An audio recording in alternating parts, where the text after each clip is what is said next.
kabaliwan after breakup nila ng mga mag-jowa. 1.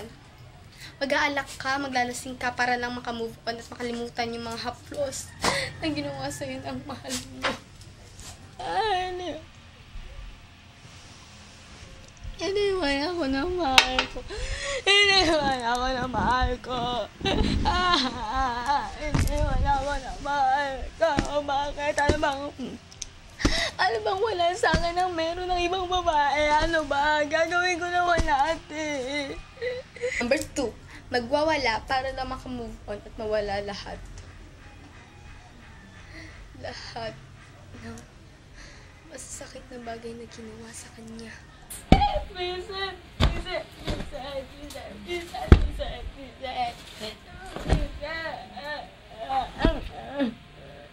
Iniwan ako ng mahal ko. Iniwan ako ng mahal ko. Iniwan ako ng mahal ko.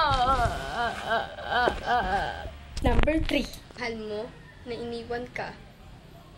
Ipapanaginipan mo na lang siya.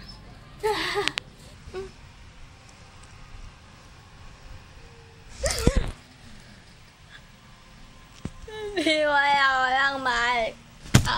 Iniwan ako ng mahal ko.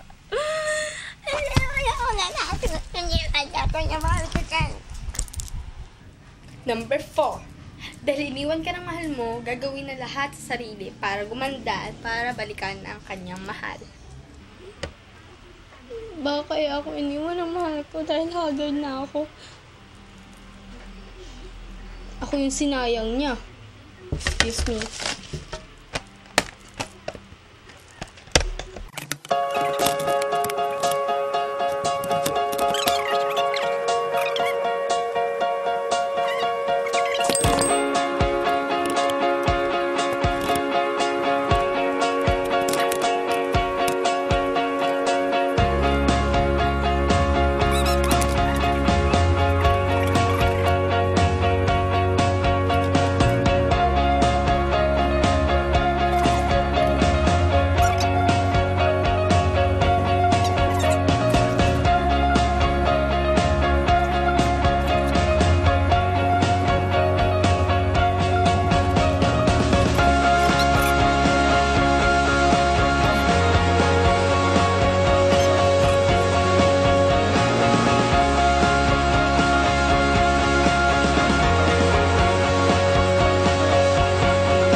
So, yan.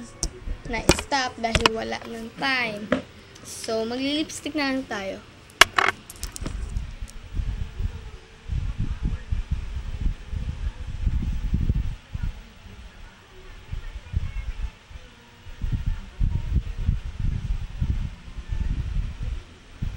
Yan.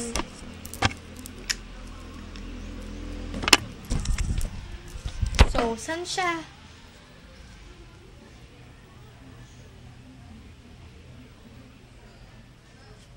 Nahanap ko siya, wala naman.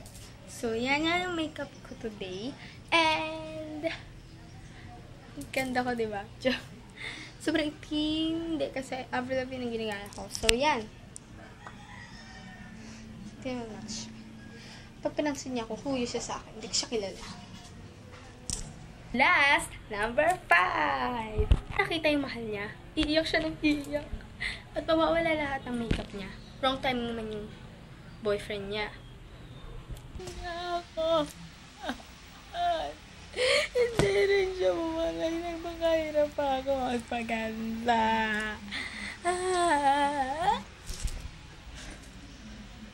My gosh, oh my gosh.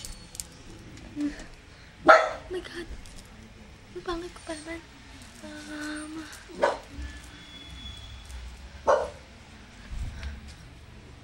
So, yun yung pinakahuli. So, thanks for watching. Sana nag-enjoy kayo sa video ko ngayon. At ito ang makeup ko.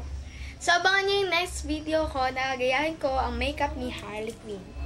Bye! Comment down below nga pala kung sino nagustuhan. At question ko today, ano yung pinaka-worst na nangyari sa inyo nung iniwan kayo ng jowa nyo? So, yun. Pag may napili ako, ipopost ko yun sa next video ko. Thank you!